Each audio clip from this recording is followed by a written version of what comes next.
Everything all right in there? What lies inside number 9? On BBC Two and iPlayer. Hello, everybody, and welcome to this BFI At Home event.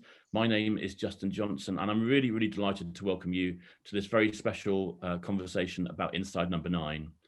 Inside Number 9 first hit our screens back in 2014, and in May is set to unveil a new collection of 6 episodes in what will be its 6th season.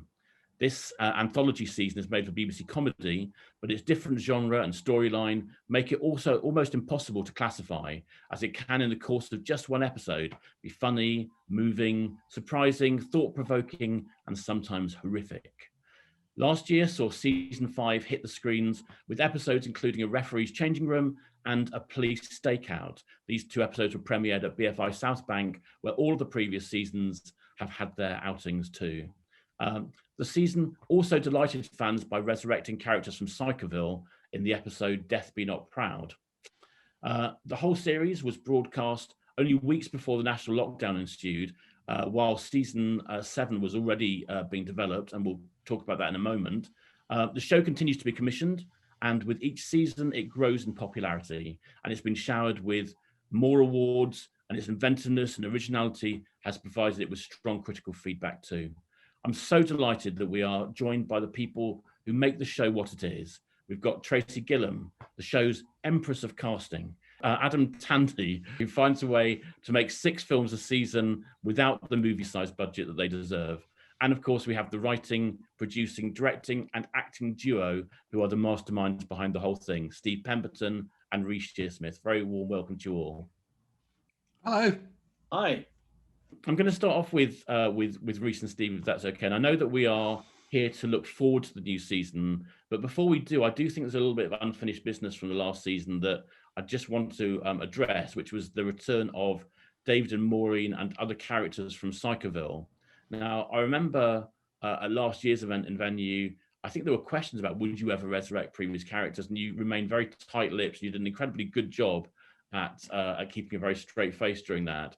And I think people were so sort of shocked, surprised, and delighted when those characters returned. And I just wonder if you just tell us a little bit about the idea of revisiting those characters and how, in this kind of world of social media, you kept that such a complete secret. It was hard because we sort of had to keep it a secret for like a year, didn't we? More than that. It was 15 months, I reckon. Yes, yeah. We didn't know how to do it. I mean, I think we were very careful in, it's toward the end when we were all right during and filming, but then I think even you told me, Adam, that word had got out that we were doing something with perhaps older characters because it got out about the set being built or something. Oh, yeah, somebody put some photographs of the set, but I don't think it was sort of named as being an old set. Oh, and somebody put a show reel out with a clip of David and Maureen dancing. That's right. Yes. So there was. And we had to stomp on that very quickly, but one fan found it and thought it was an outtake from Psychoville. Yeah. So carefully had we reproduced the sets that they couldn't tell it apart from the real thing. Yeah, but it's a case in point with this show, not just that, but to try to the delight of managing to arrive at the point where it's on TV and you have kept a tiny secret is great and very difficult in this day and age. But we knew it would be such a thrill for those that liked it. If you arrived and there was a knock on the door and David Salbutz was there, it would never be the last thing you would expect. So, of course, we could have gone the other way and thought, let's embrace the fact we're bringing it back and use that, and that will be thrilling for people to be excited about it coming back. But then we went the other way and thought, let's have a real surprise. And I think some people were thrilled by it. Other people were baffled, never even didn't know Psychoville, so didn't know who the characters were. But it was a joy to try and keep it a surprise. It's great to see, Reece, that you so faithfully recreated it in your own room you're sitting in now. Well, this is the Dentons from the League of Gentlemen. Yeah. Not my actual flat, although it's quite nice. And I mean, Steve, when you bearing in mind these are characters that you had portrayed quite a few years ago, how comfortable did you feel just going back into those characters again, both writing and performing? Troublingly easy. It was a joy, it really was. I mean, we'd kicked around the idea for a long time about a young couple moving into a house which had a dark history. And we wanted to explore what it would be like if you bought our house and found out some murders had been committed there. And as soon as you start talking about murders and bad murders, our minds immediately turned to David and Maureen. And we just thought, you know what, we're in series 5 now. Why don't we just give ourselves and our fans a treat? And so as soon as we started to write the characters, there was so much from that world that we felt we still had to explore. We were able to go back and see some of the scenes when Maureen and David, when Maureen was still alive, and fill in some of the gaps there. And we were able to explore what happened to David after Maureen died. And of course, she comes back and haunts him as a ghost. But to answer your question, the characters honestly came back like that, didn't they? I mean, we had all the old paddings, we had some of the old costumes. Walking onto that set was just incredible because it had been a 10-year gap from us last filming Psychoville. And we absolutely loved it. And it was a joy to have Matt Lipsey back directing as well. So it was a treat for us and hopefully a treat for fans as well. Yeah, I think that there was obviously at the time a lot of people who really were hoping for and expecting a third series. So at least that gave them, I guess, a little bit of closure 10 years on, didn't it? Yeah, absolutely. Some of the ideas that we had for the third series ended up being in that little return visit because, you know, we got Sarah Solomani who flew herself back from LA to do it. Wow. To be Emily again. And David Bamber, it was like getting back the Psychoville family, the notable inhabitants of it, back for one last return visit. So that was really fun. And we had talked about having some sort of continuation with Emily and David and their lives together. So we were able to sort of explore that a little bit in the way that we would have done if there'd have been a third series of Psychoville. It's a shame we couldn't do anything with Tea Leaf. I don't know what happened to him since he was in Psychoville. Do you know? No idea. I don't think anything's happened to him. No. Disappeared. I suspect you may be out of your budget at the moment. Tracey, you must have. I seem to remember we had to be very kind of tiptoes around the recasting of the episode as well, just getting people back, telling people not to. Oh yes, agents and everyone, not telling them, not even really telling David Bamber when asking him to come back what he'd be doing, apart from the nappy. And Tracey, you're obviously very, very good at holding a secret. I mean, how do you address that, as you say, when you're kind of, well, I'm guessing you are, when you're trying to, sort of getting, as you say, like sort of some of these kind of guys back again, but you're having to do it in the most secret way. How do you address that?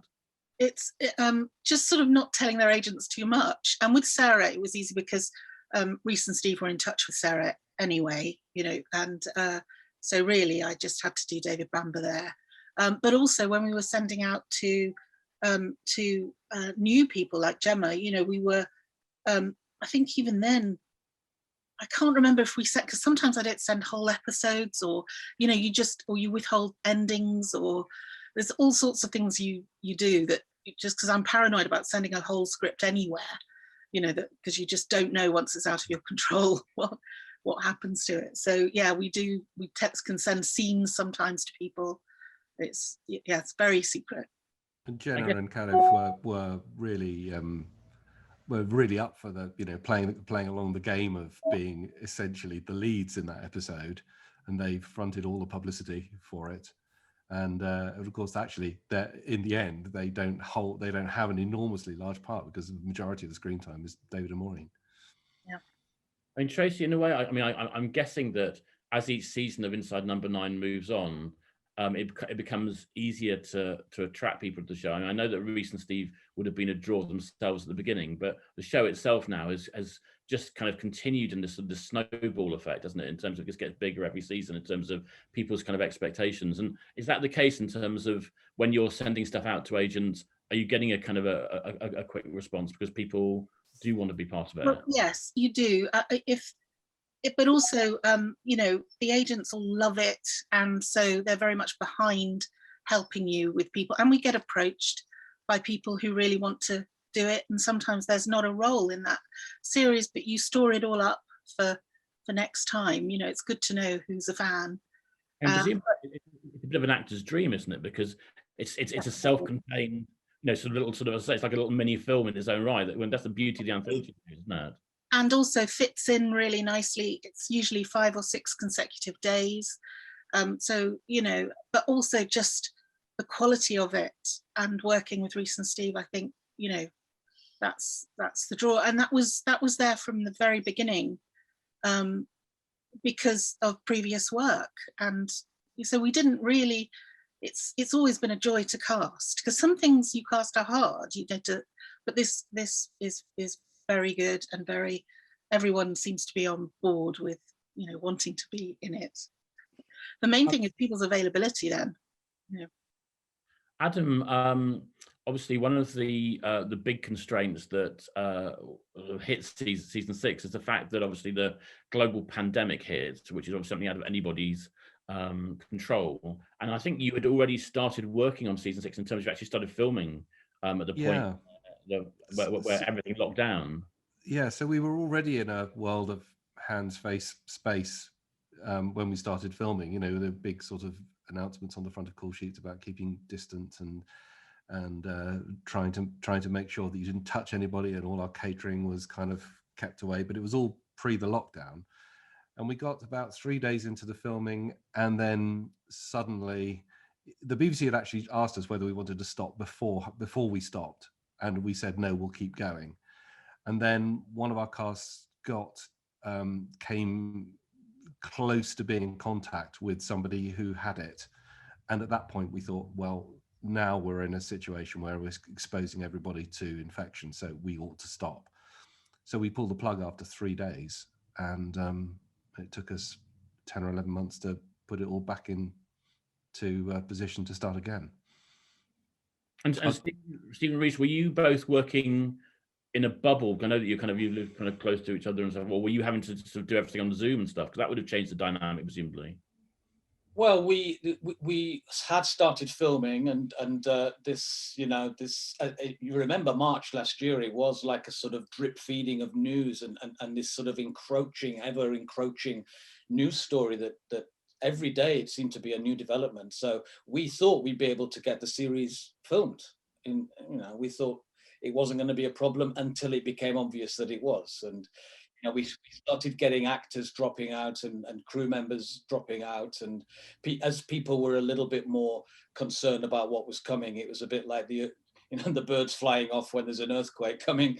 You know that you're going to hit something, you know, some difficulties, and so it proved. But what we did then is we transitioned from filming to writing, because we knew we had a further series to write. So we were frustrated, obviously, but we mothballed the set, we mothballed the costumes and the actors, and said, look, we'll pick that up when we can. And in the meantime, we could crack on with the writing of series 7.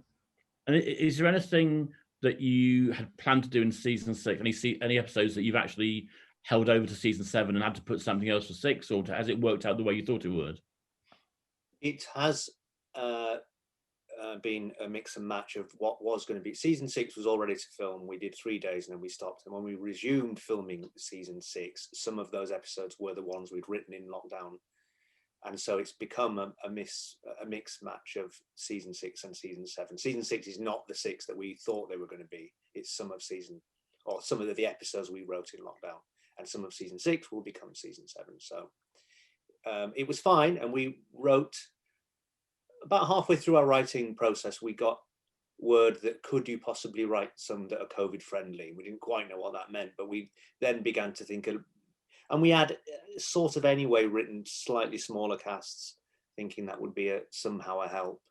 We thought about writing one outside, but I don't think we quite did that in the end. But we knew that the sets we were going to film 3 on sets that could be deep cleaned every night, and we had control of the environment, so we were aware of that when writing these slightly more self-contained ones. I mean, they're always self-contained, but even with 2 people in the room, there's still 25 people stood around the outside of it. In normal times, obviously in COVID, they were restricted to who could access the set. But Yeah, it was a mix and match of episodes, and we're really happy with the 6 actually in the end that have become series 6. They're really good stories, I think. Tracey, the very first episode that goes out is called Wuthering Heist, and I wonder, and it's an ensemble piece, and I wonder if you can just tell us about sort of, I guess from a casting point of view, when you've got a sort of a slightly more expanded cast, and you've got to decide how the different actors are going to work off against each other, is quite a sort of challenge, but also quite fun. Yes, it really was. And also because my background isn't in theatre, but I go to a lot of theatre. So it was quite fun to do the research on that one and learn a bit more about all those characters. And then we did what we would normally do, which was, doing lists of ideas, meeting up, narrowing it all down. And I think, because Reece and Steve often have people in mind, don't you? And I can't remember on that one whether we did, but yes. And then we saw, I think most of it was offers, and then we got some self-tapes because of COVID, and we couldn't meet people, so we were doing self-tapes and Zooms for anyone we didn't know. And I think that was Dino came from that, didn't he? From Dino and Rosa. Yeah, and Rosa. And Cal knew Rosa a bit, I think, from theatre. She's ex-Footlights. And yeah, so it was really fun doing that one. I love the ones where you kind of just have to really research a bit more what's needed, and I didn't know a lot about that. So oh, thank you, I'm fine now. Mario, the gems are in here, but the serving girl has the key in her bum bag. You'll need to extricate it from her post haste to facilitate the substitution. How am I supposed to do that? Well, flirt with her a little, vanquish her with your virility, then see if you can force your fingers into her fanny pack. Yeah. So, quickly! We need this money, Mario. Tempus fugit.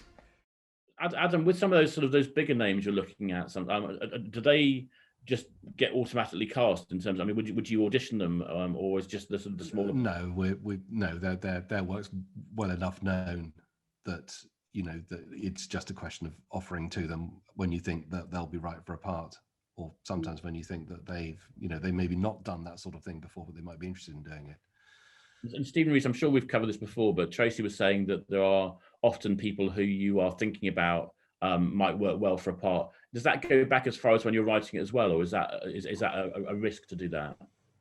Yeah, we write them without really thinking of a certain actor, but toward when it gets to the crunch, when you've got to cast it, then that becomes the point where we start to think, well, actually, who would be good for this then? And so you nearer the time when you think they might be available. If you do it and you set your hopes on someone, a year before you're going to approach them, they just simply might not be free, and then you'd be forever heartbroken that you didn't get them if you set your eggs in one basket. So yeah, we don't try to pin our hopes on someone being able to. I think the only person we ever did was when we were writing 12 Days of Christine. We thought that Sheridan would be a great Christine if she was free, and we dared to think that might work out, but you never know. And obviously, I had to be very careful in terms of addressing, talking about the series, not kind of putting any sort of spoilers. But the episodes that the first 2 episodes are going out have already, I think the series titles have been announced: Wuthering Heist and Simon Says. And I wonder, Steve, does the title ever come before the story, or does that always come second? I mean, does the title ever sort of dictate what you're going to write? Yes, actually, for me it does, because sometimes I have titles that I absolutely love, and we've got one in the last series, Love's Great Adventure. I just thought, what a lovely title, what a great title. What does that mean? What is Love's Great Adventure? And that became this rather sort of heartwarming family thing. We've got one in the next series. Should I even say what it is? Go on, I won't say what it is now. But I fell in love with the title. And in this series, I remember being absolutely thrilled with that title, Wuthering Heist, because for people who don't know, it's a combination of a heist movie and also a piece of commedia dell'arte, which is very broad slapstick comedy, which has its roots in sort of 16th century Italy. And so coming up with that sort of pun, I was really pleased with myself. And then we sent it to Adam, and his first note back was, what a terrible title. I'm sure you can do better. No, that is the best title we've ever had. And the only other title which is a pun that I can think of that we've done has been the 12 Days of Christine, and no one really thinks of that as a punish title, but it is. It's a pun. So I love that wordplay, and it helped to inform it, that playfulness of Wuthering Heist. It helped to inform the fact that we were going to mash these two genres together, and yeah, so it is an important part of what we do, coming up with titles. Others we title when we've written them, and we'll debate what's the best title for it. And Reece, Steve just mentioned then that in Wuthering Heist, there's this commedia dell'arte element that kind of goes through the episode. And I know, once again, being mindful of what we can and can't talk about, I mean, after the iambic pentameter episode, Zanzibar, this kind of premise with certain rules that you have to follow, I guess on one hand kind of provides some structure that you can apply if you want to, but how did that sort of pan out in terms of how it affected the writing of the episode? Well, it's an odd thing because we never knew whether it was going to, how do you do it? How do you sort of marry both tonally those two elements? And that was what was delicious about the whole concept, but also very difficult to sort of get right, especially in rehearsal. We were forever sort of dancing around what the tone of it was. I remember it sort of being the longest time during filming where I felt still slightly unsure about what level to pitch it. And it was all right after a day, it was fine, but it is during it, normally you hit the ground running and you sort of have sorted that out. But it still felt slightly nebulous and not quite. And in the end, you just do it and you just go along with it. And you think, actually, no one will even, in the end, people will watch this episode and they'll think why they're wearing masks. Oh, it's because they're doing a robbery and they're wearing the mask. That's fine. They won't really even think about the fact that all the characters are sort of archetypal tropes from and characters from commedia.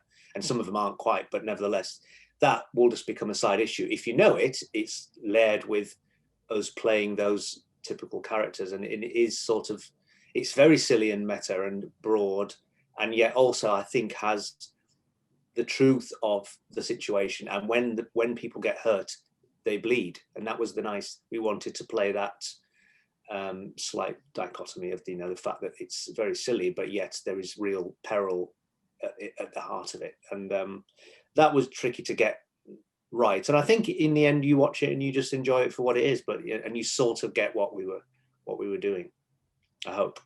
I mean, Adam there was some great stunt, and I mean stunt in the sort of the broadest sort of sense, but there's some stunt moments, some sort of some really interesting challenges in terms of what I guess you can get away with showing on screen at a certain time, because there's some kind of horrific moments in some of the episodes as well. I mean, do Reece and Steve ever take it too far that you just look at it and just go, look, I just don't think we can do this, or so far has everything managed to make it onto the screen? I think the only time I've seriously thought we might have gone too far, it was the decapitation in Misdemeanor in the last series. Misdirection. Sorry, misdirection. Misdemeanor's a good. Yeah, that's another thing. In Misdirection, that decapitation with a guillotine felt to me like we could go too far. So it's always a judgment call on the day as to how much gore, how much you can push the idea of offending taste. And we've had similar instances where taste has been an issue, but that's probably the goriest moment we've done. There's quite a lot of gore coming up, I think. There's because it's coming out of a so-called comedy program, I think there's a heightened awareness of that, because we like to mix these genres up. You watch The Terror on BBC Two at 9 o'clock, a whole hour before we were on, you'll see far, far worse things than what we do. So I don't think we've overstepped the mark. We're very, very cautious in how we approach that stuff. I mean, I guess the thing is, even though, the show is it's much more than a comedy show because of it's almost impossible, I think, to kind of put it, because I guess it's come from that sort of commissioning stable, I guess there's sort of some audience expectations, but then I guess if they've seen the show, then they know what to expect anyway, don't they? The beauty of the show is that you could have an episode like, sort of two old comedians in the dressing room at the same time as you can have something more horrific, and that's the joy of the show as well, isn't it? I think that's absolutely right. I mean, I think it gives us this far into the series. I think, season 6, I think none of our audience have not seen the show or are aware of what it does. So it does give you a little bit more latitude to do different things. And I wonder whether, Adam, once again, I'm sure this is something that kind of has come up a lot, but doing 6 different, I'm calling them films, but it's like, you've made 6 different films in a series. Each one has its own set of cast and its own locations and so forth. And I wonder, because obviously there are restrictions as to how much you can spend, whether that kind of that limit on sort of budget sometimes actually feeds the kind of creativity more. I don't know. I don't know. I mean, I think it can become problematic when you don't have the money to afford a particular thing. But then you just have to be creative about achieving what you need to achieve with the resources you have. I don't think it helps creativity. I don't know. I mean, occasionally I've gone to Reece and Steve and said, I'd like a really cheap episode. And they come up with something like The Stakeout, which was an amazing piece of work, but actually turned out to be quite expensive to make because of all the night shooting. So it doesn't, it works both ways. And Tracey, some of the casting in the first episode in particular, I'm thinking about like sort of Kevin Bishop and Gemma Whelan. Can you tell us where those ideas to cast those guys came from? Because I mean, Kevin Bishop, I think, is quite interesting casting in terms of the work he's done before and what he's doing and so forth. I think it was from Reece and Steve's script and the brief and the meetings that we have, and it's hard to say. I've known Kevin a long time, and from when he was really young, and he's done an amazing amount of work, both on stage and screen and television. So, I think people don't necessarily know how much theatre he's done, and it just seemed right for that role. There was a lot that had to come from that character. He was, and I think Kevin, I've only just watched it myself, and I think he's great. He's really great. It was really important to get actors with a huge range. They couldn't be just cinematic or doing the broad commedia dell'arte acting. They had to be able to do both and judge that balance in the same way that Reece and Steve had to balance it when they were writing it, and we had to do it when we were shooting. Yeah, and it isn't with the masks, using the masks too. That's another challenge, I think, for an actor. I think Kevin managed to. He expressed a lot, and you think, well, you've got that. He had a big mask, didn't he? And whenever I looked at him, I never saw Kevin. It was really weird. Because of the shape of the mask. I just, whenever he took it off, it was a huge surprise, perhaps more so than the rest of us. But it was interesting. Like we did a full week's rehearsal, which we never normally do. And unfortunately, Patterson wasn't able to join us because he had to self-isolate, having just come off another job. And I think he was quite nervous turning up on the first day, given that we'd done all this rehearsal. But I think he had studied this, as anyone who does drama has done some commedia dell'arte mask work, and he did brilliantly with his mask. I think when you watch the detail of what he's doing, the little turns of the head, the use of that long nose, and we wanted this Pantalone in our version to be a really threatening character. He's the sort of gangster of this heist gang. And I think Patterson absolutely nailed that. So it was a joyous thing, and we love going into quite scary situations where we don't know how we're going to achieve it, because we're almost inventing our own new way of storytelling, and that for me is one of the joys of Inside Number 9.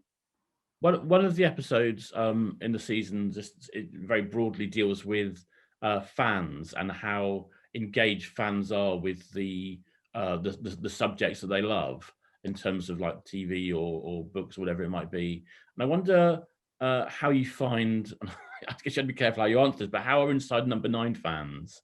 Oh, well, I mean, as with everything we've ever done, we've got such dedicated, it's like we've always created worlds, and when you do that, I think you get people that, like science fiction fans, just love to completely immerse themselves in the stories and the world. So really dedicated fans that love it. I mean, love it and are critical of it and want it to be the best it can be, and go in.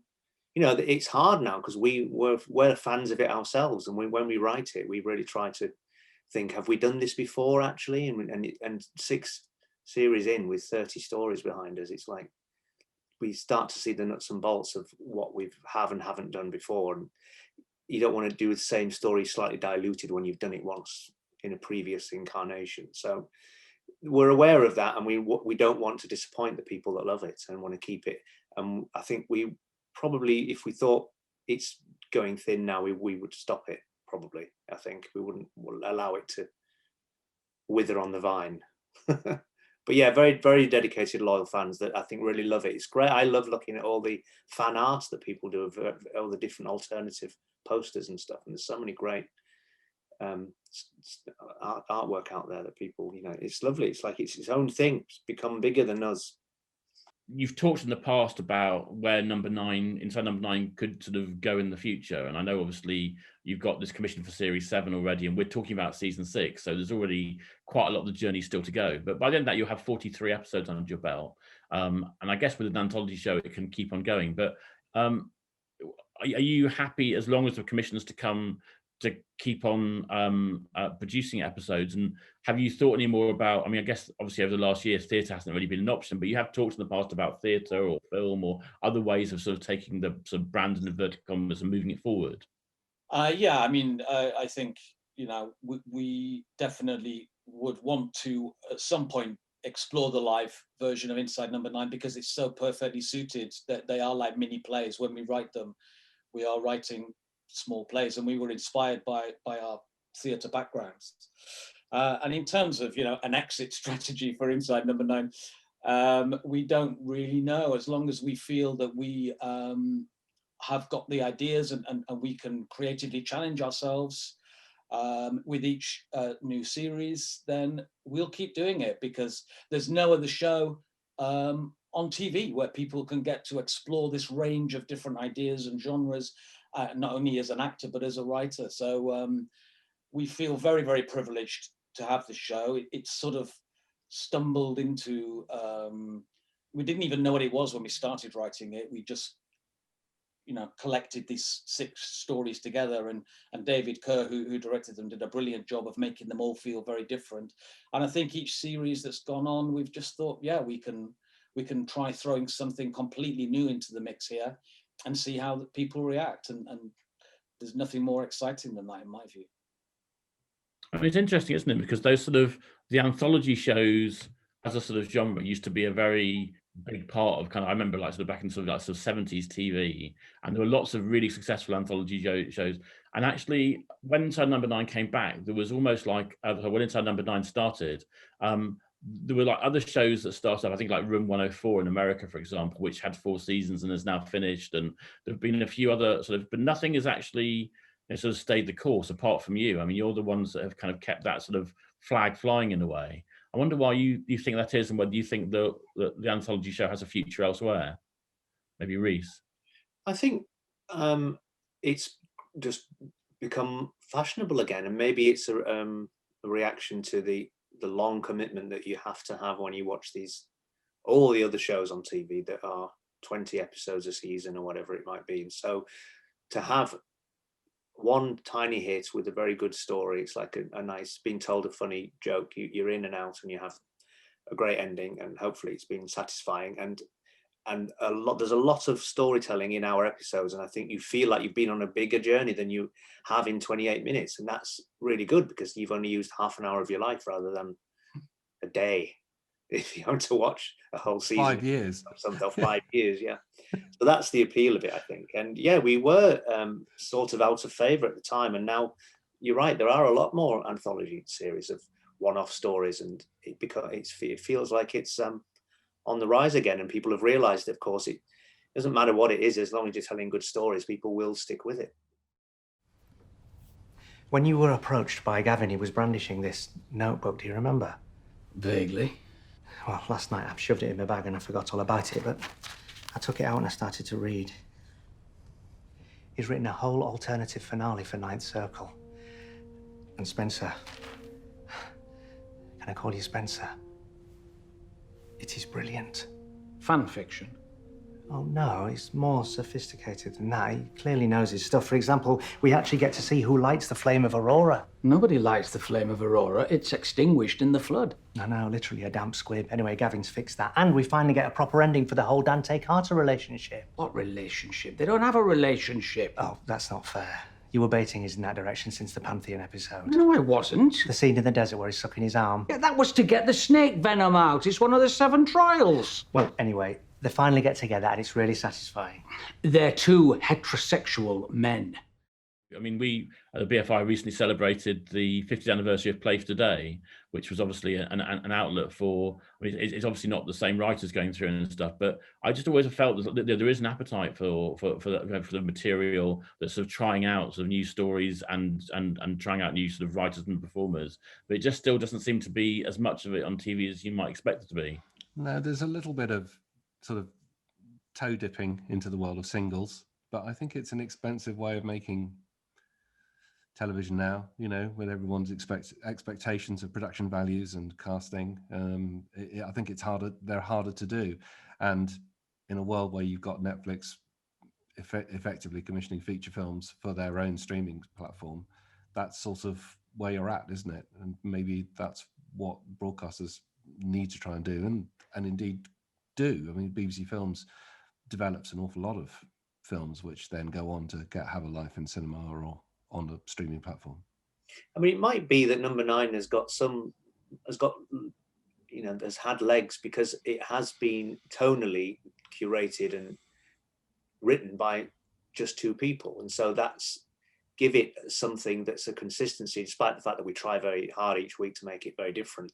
There is a theme across it, which is me and Steve, and that's different, and that's a different anthology series to another version where every week somebody else gets you've got a different writer each week, and that could be great if they're all great writers, but also it might be all over the place and not as successful maybe. So perhaps one of the things going for it is that we've got that sensibility across them all, despite the different worlds that we go into. I don't know.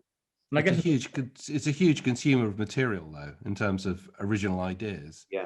And maybe that's what people don't like. If they're a writer, they'd much rather get a series out of something than just half an hour. Lifetime of ideas. I think for the audience, as much as they love those ensemble episodes and they love having, you know, different kind of characters on screen, actually the fact that you and Steve work so well together, it's something really lovely about those sort of more two-hander kind of episodes, because people really love seeing how you both kind of act out those different characters and the dynamics. Yeah, we always try and have 1 or 2 which are a bit more focused on the pair of us, and equally we try to have episodes where we aren't front and center of them, and we allow other guest actors to come in and lead them a bit. So I think having that sort of mix works really well. If it was the pair of us doing two-handers week in, week out, I'm not sure we'd have got to series 6. Yeah, we just we go on our instincts of, you know, we don't always cast ourselves in the roles when we're writing them. It'll be, well, you know, there are male roles that I could play, Reece could play, and we'll often switch. I mean, there's the 3rd episode called Lip Service. For a long time, I thought Reece was going to play the central character, and I ended up doing it. And it's because you also want to have a mix of who's playing bigger and smaller characters. And so we never work any of that stuff out. We just focus on the writing the scripts. And I think you can get distracted too much by other production considerations when you're writing, and you shouldn't. You should just purely focus your mind on telling the best story. Is he here? I don't know, you're the one with the binoculars. No, that's what she's saying. 2 flat whites and a piano something?